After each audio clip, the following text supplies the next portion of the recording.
Olá, muito bom dia, você que nos acompanha todos os sábados aqui na telinha da SIC TV, dando início ao nosso Viver Bem, que a cada sábado traz uma nova temática, falando de qualidade de vida, de bem-estar, de saúde, sempre com a ajuda dos nossos especialistas.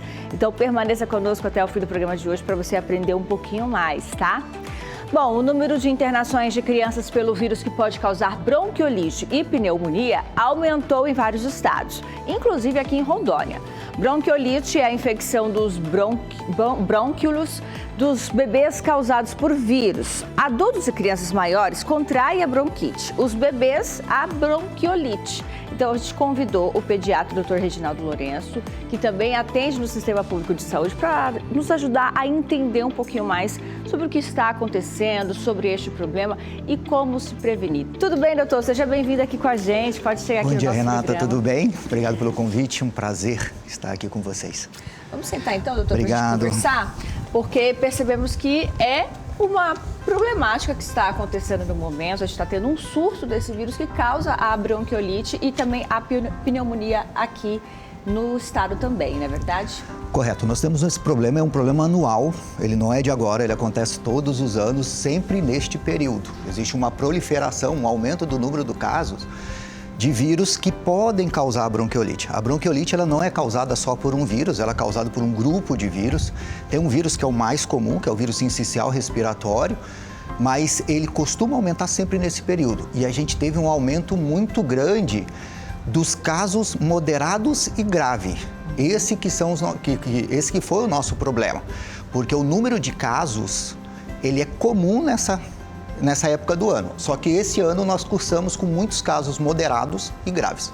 Por que nesta época, doutor? Que fatores facilitam? Então, é a própria proliferação do vírus, ela acontece, toda infecção viral, à exceção do Covid, toda a infecção viral, ela tem um período que ela aumenta, que ela se mantém por geralmente 45, 60 dias, no máximo 3 meses, e depois ela decai. Tem fatores ambientais, mudança de clima, umidade, temperatura, que favorece a proliferação de um determinado vírus. Por exemplo, tem época do ano que você vê mais crianças com catapora, tem época do ano que você vê mais crianças gripadas, tem época do ano que você vê mais crianças com infecção de pele. Essas características, elas são sazonais, então tem um período do ano que isso acontece com mais frequência. Mesmo que no nosso país a gente tenha aí diferenças de clima e tudo mais, ela normalmente acontece nessa época? Ela acontece nessa época. Nós temos uma diferença básica aqui na nossa região, que a gente basicamente tem 2 estações, né? Ou a gente está morrendo de calor ou a gente está morrendo afogado. Ou a gente tem inverno ou a gente tem verão. No país, de um modo geral, eu tenho as 4 estações mais delimitadas. Só que se a gente parar para perceber, nesta época do ano existe uma transição de um período mais chuvoso para o início de um período menos chuvoso, que é a transição lá fora dos períodos das 4 estações. Então, eu estou tendo uma troca de estação e, com isso, eu tenho uma facilidade da proliferação desses vírus. Inclusive, uma alta aí de internações no Sistema Público de Saúde. E isso traz que tipo de problemas, essa alta? Para a gente aqui em Rondônia, nós temos um problema muito grande. Nós temos um hospital infantil de grande porte, que é o Hospital Infantil Cosme Damião, que recebe crianças do estado todo, crianças que demandam de cuidados especializados, digamos assim. Então, a gente já tem uma limitação de estrutura, né? O nosso hospital, ele já é um hospital pequeno, tanto é que existe uma programação de ampliação do hospital. E quando eu tenho um aumento do número de casos, e principalmente neste ano que eu tive um aumento da necessidade de internação, porque aumentaram os casos moderados e graves, eu colapso o meu setor. Hoje nós temos, para que você tenha uma ideia, hoje nós temos aqui em Porto Velho leitos de SUS, de UTI pediátrica. O que é UTI pediátrica? É aquela UTI que fica com criança acima de 28 dias de vida. Neonatal até 28, pediátrica acima de 28 dias. Nós temos 10 leitos pelo SUS. E aí a Secretaria de Saúde, entendendo a necessidade dessa demanda, acabou terceirizando leitos em um hospital particular. Mas mesmo assim, eu tenho 20 leitos de UTI pediátricas em Porto Velho. Tenho mais 7 ou 8 em Cacoal e não tenho mais leitos de UTI pediátrica. Então, toda a demanda, seja ela SUS, seja ela convênio, vem para Porto Velho. Isso acaba criando uma dificuldade para prestar esse atendimento a todo esse aumento que houve recentemente. Mas o que é a bronquiolite, então, doutor? A bronquiolite é uma inflamação aguda que acontece nos bronquíolos. Só para tentar traduzir. Imagina só, que você tem uma tubulação, que todo mundo tem em casa, que leva água, um cano bem grosso, que é a traqueia, ele vai diminuindo para um cano menos grosso, que são os brônquios, ele vai diminuindo, estreitando, estreitando, lá no final tem os bronquíolos. Ele é bem fininho, na criança ele é muito mais fino do que no adulto, ele é bem fininho, e por dentro desse brônquio, desse bronquíolo, tem uma parte que chama camada muscular, ela é irritada, ela sofre uma inflamação e ela incha. Então o ar entra porque a criança faz força para respirar, mas ele aprisiona, ele não sai com facilidade. Então a criança começa a ficar com essa inflamação, ela começa a ter os sintomas da bronquiolite.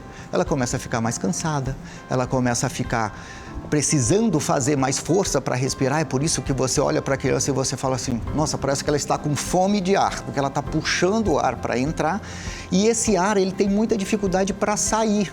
Então, quando ele tem dificuldade para sair, ele aprisiona e a criança fica com o tórax mais inchado, mais insuflado, com mais ar e ele fica com aquela respiração, o pessoal fala respiração de cachorrinho, fica mais superficial para tentar manter o aporte de oxigênio. Seria normalmente na respiração que os pais conseguem perceber uma mudança de comportamento da criança? Sim. O ponto que vai chamar a atenção é a mudança do padrão respiratório, né? Porque a bronquiolite ela tem uma característica, a bronquiolite ela sempre antes tem uma infecção viral associada, então ela tem uma gripe. É aquela criança que começou com um quadro gripal ou que teve contato com alguém com um quadro gripal, que começa com uma tossezinha, um nariz escorrendo, aquela corizinha clássica de gripe em crianças. E de repente ela começa a ficar mais fadigada, ela começa a ficar mais cansada, ela começa a fazer mais força para respirar, ela começa a usar a musculatura acessória. O que é isso? Você vê a criança respirar, faz um buraco aqui no pescoço, porque ela faz aquela retração para respirar. O tórax dela, o peitinho dela levanta com muita força.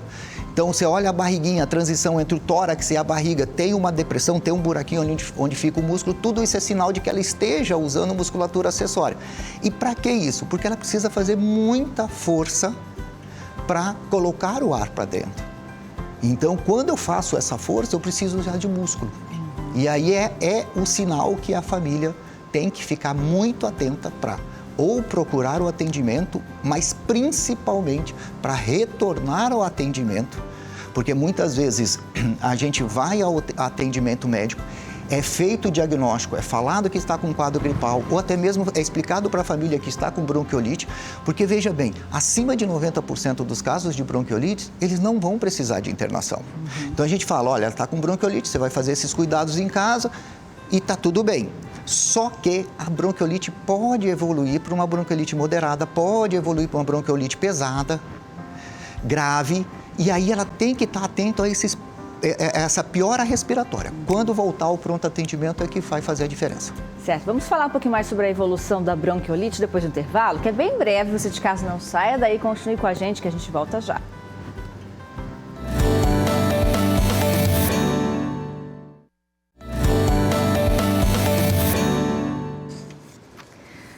Muito bem, já estamos de volta com Viver Bem, hoje falando sobre bronquiolite em bebês, recebendo o Dr. Reginaldo Lourenço, que é pediatra. A gente está entendendo um pouquinho mais do que está acontecendo em todo o país e também aqui em Rondônia e quando devemos levar aí a criança em busca do atendimento médico, quando a doença pode evoluir e se tornar um caso mais grave, um caso de internação.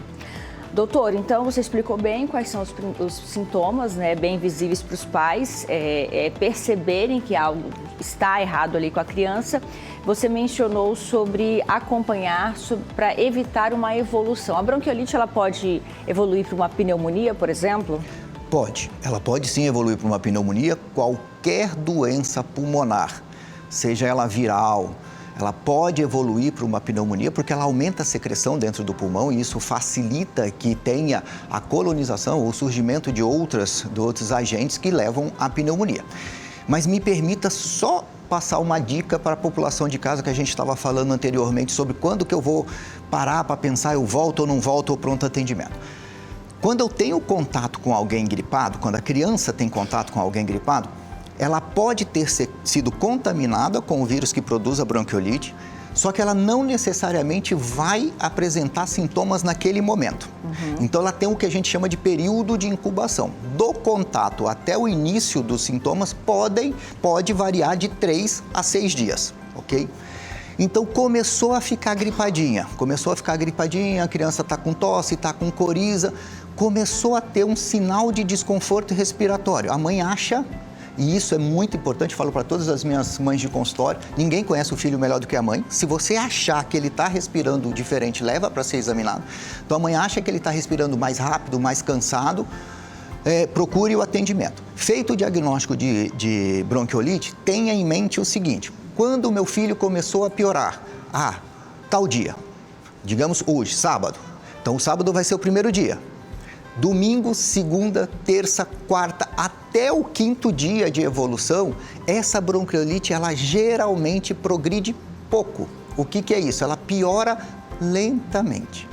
5º, 6º e 7º dia de evolução da bronquiolite são os piores dias. É onde tem o cansaço mais evidente, é onde tem a dificuldade mais evidente de que a criança está precisando de ajuda, de auxílio para respirar. Então a mãe conte mentalmente, anote lá, olha, o diagnóstico foi tal dia, meu filho piorou tal dia, hoje é o 5º, eu vou ficar alerta, 5º, 6º e 7º dia. Qualquer variação nesses dias, procure o atendimento. Novamente. Por quê? Porque na hora que eu tenho essa piora, geralmente essa piora é muito rápida nesses 3 dias. Então, fique atento ao 5º, 6º e 7º dia. Passando esse período, meu filho passou, não teve piora em relação ao outro dia, gradativamente ele vai melhorar. A bronquiolite pode demorar 10, 12 dias até ter uma resolução total. Mas essa evolução é clássica a todas as bronquiolites. Mas ao primeiro sinal de cansaço, que a criança está enfrentando dificuldade para respirar, devo buscar o atendimento. Pronto atendimento. Procura o pronto atendimento, procura o seu pediatra de confiança, leve para que ele examine. É fundamental que ele faça a ausculta do pulmãozinho, que ele escute para ver se tem sinais que comprometem ou a entrada do ar ou a saída do ar, né? Porque quando a gente realiza essa ausculta do pulmão, a gente consegue definir qual é o barulho que tem ali. E isso é fundamental também para o diagnóstico de bronquiolite. Porque muita gente fica preocupada, eu quero fazer um raio-x, eu preciso fazer um raio-x para ter um diagnóstico de bronquiolite. Não, o raio-x não faz parte obrigatoriamente do diagnóstico de bronquiolite. O diagnóstico de bronquiolite é feito como? Com a história de ter tido um contato, de um início de uma doença com características virais e da ausculta que o médico faz. Então, para que eu vou fazer um raio-x? Quando eu tenho dúvida se aquilo ali é uma bronquiolite ou se eu já estou num caso de pneumonia. Então, para fazer essa diferenciação, é uma das coisas que eu faço o raio-x. Lembrando que raio-x é irradiação. Quanto menos eu fizer, melhor. Acho que tem outro ponto que é bem importante também, doutor, você menciona bastante a questão dos pais se atentarem ali ao contato, o prazo. Então, ao primeiro sinal de que tem alguém, algum adulto, algum amigo, algum familiar gripado ou doente, evitar que as crianças tenham contato. Sim, o grande problema de qualquer doença viral é a transmissibilidade. O que é isso? É muito fácil você pegar. Se chegar alguém gripado aqui, começar a tossir e espirrar, a chance de nós contrairmos uma gripe, um resfriado, é grande. Então, o que eu faço? Eu devo prevenir que os meus filhos tenham contato com pessoas que estejam gripados, com outras crianças, com adultos ou com alguém nessa situação. Qual é o grande problema dessa? É a faixa etária da bronquiolite. A bronquiolite, ela acomete crianças até 2 anos, mas preferencialmente, aquela criança de 6 meses a 1 ano. Geralmente, essas crianças têm um sistema imunológico mais debilitado, não consegue fazer uma boa resposta ao vírus e aí acaba tendo a sintomatologia. Então, evitar de todas as formas. Poderia ser uma regra até para os bebês recém-nascidos. A gente sabe que a família fica ali ansiosa em conhecer os amigos, de não fazer essa visita neste primeiro momento? Então, se você gosta muito da mãe que acabou de ter um bebê, não vá visitá-la. Nesse primeiro momento, o contato com essa criança vai levar para ela germes que eu tenho e que não necessariamente vai fazer em mim alguma coisa. Por quê? Porque o meu sistema imunológico ele está montado, ele está tudo certinho, não tem nenhum problema. Agora, visitar recém-nascido é muito complicado. Nessa fase da bronquiolite, a gente precisa ter a consciência, o conhecimento de que se eu estou tossindo, se eu estou espirrando, se a minha garganta está arranhando, que é uma queixa muito comum, se eu estou congestionado, se eu acordo pela manhã, meu nariz está muito entupido, se eu estou com muita secreção, se eu estou escarrando, cuspindo muita secreção, não visite crianças nessa faixa etária, de 6 meses a 1 ano, pelo menos. Certo. Sintomas da bronquiolite são semelhantes da pneumonia? Você vai saber depois do intervalo, que é bem breve. Continue com a gente, o assunto é bastante importante. Não saia daí que a gente volta já.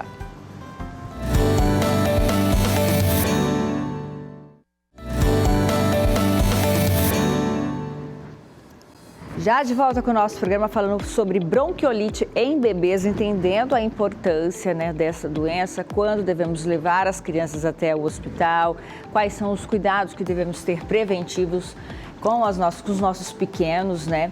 Então, doutor Reginaldo, no bloco anterior perguntei se os sintomas da pneumonia são semelhantes ao da bronquiolite. São semelhantes? São semelhantes, né? Eu tenho cansaço, eu tenho utilização da musculatura acessória, eu tenho aquela prostração. O que é isso? Aquela criança que fica mais molinha, que fica mais largadinha, que fica mais cansadinha. Se a gente for diferenciar, a pneumonia, esses sintomas, eles são mais fortes, mais importantes. Mas para a população leiga, é muito difícil você falar isso é uma bronquiolite ou não. Então, o que eu acho que tem que ficar muito bem definido. Tem qualquer sinal de cansaço, ou a mãe ou o pai acha que o filho está respirando de forma diferente, procure um pronto atendimento. Porque aí o diagnóstico de bronquiolite vai levar a um tipo de tratamento, o diagnóstico de pneumonia a um outro tipo de tratamento. Bom, o nosso repórter Fábio Almeida conversou com a Mari Stephanie, mãe do Moisés, que precisou ficar na UTI por conta da bronquiolite. A gente vai entender um pouquinho dessa história agora. Já, bebinho lindo. Esse vídeo gravado pela mãe do Moisés mostra como ele estava antes de receber o diagnóstico da bronquiolite. E isso aconteceu quando ele tinha apenas 36 dias de vida. E meu marido é professor, então, né, a gente estava tomando todas as medidas, não recebendo visita, bem restrito, porque eu já tinha conversado sobre isso com meu esposo, ia ser assim, né, até o Moisés completar os 3 meses, que é o período mais crítico. Mas meu marido voltou ao trabalho, então ele pegou gripe na escola. Justamente depois de uns 3 dias, né, o Moisés começou a apresentar sintomas gripais. Quais que foram? Ele começou com obstrução nasal, muito espirro, ele espirrava bastante. Até então eu falei com a nossa pediatra e aí foi observação. Todos os dias a gente se falava como ele estava. Como eu sou médica, eu também conseguia, né, controlar a parte da respiração, que é o mais importante para a gente ver os sintomas de alarme. E aí, no 5º dia, foi bem no dia da mulher, eu lembro, na madrugada do dia 9 para o dia 10, uma hora eu fui trocar a fraldinha dele e eu percebi que a respiração já estava bem diferente, assim, afundando a barriguinha, aí dando de ver aqui na parte das costelinhas, que faz aquela tiragem que a gente chama. E aí a frequência respiratória dele, ele respirando muito rápido. Aí eu já fiquei desesperada, né?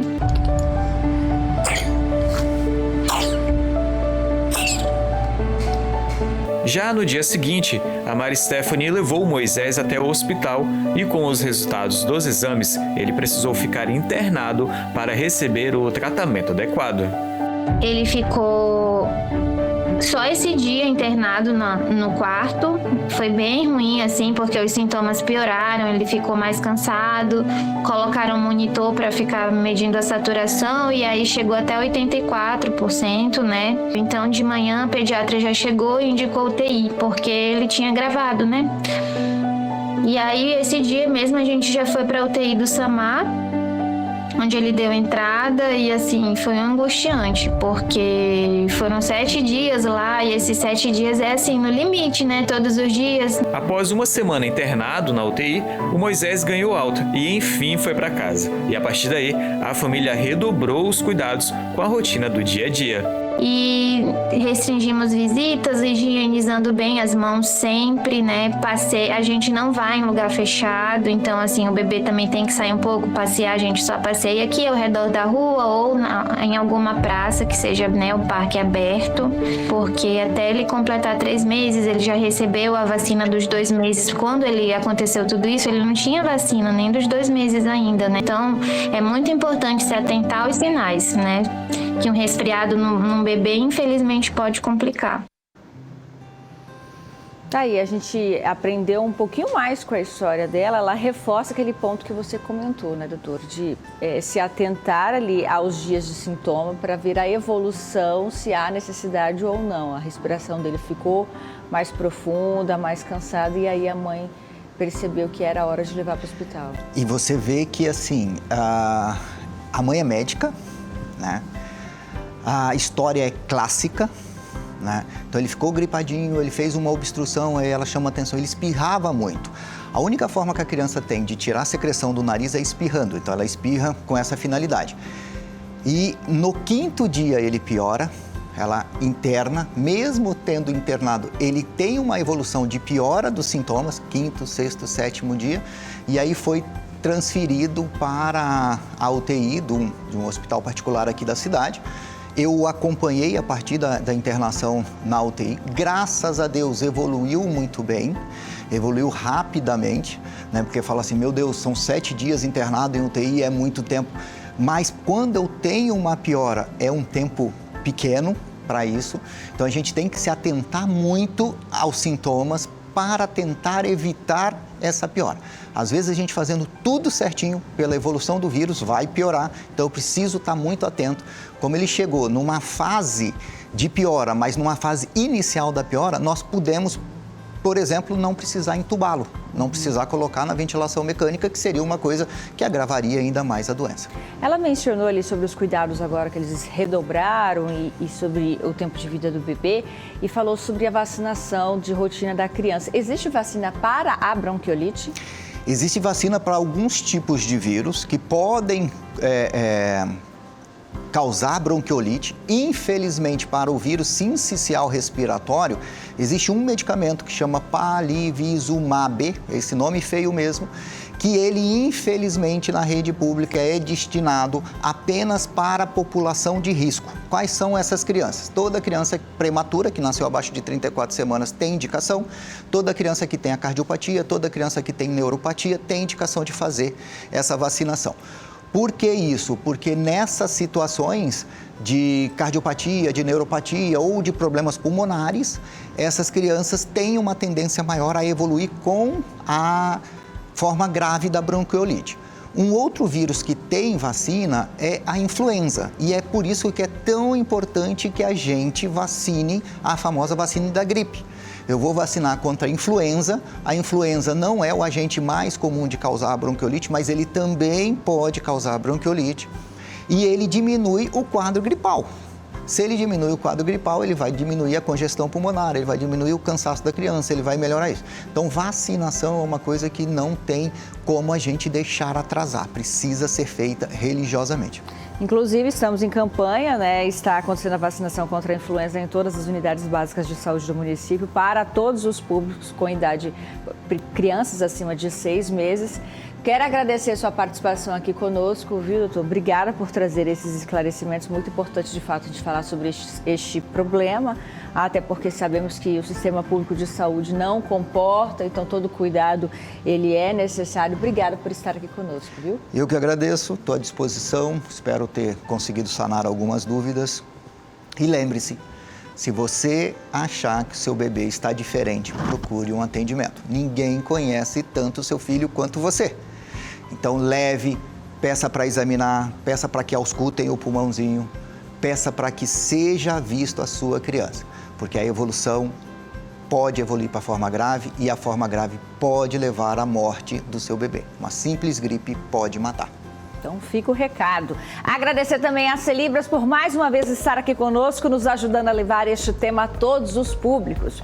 E agradecer a você de casa que sempre está coladinho aqui na tela da SIC TV. Obrigada mais uma vez, ótimo final de semana. Tchau, gente.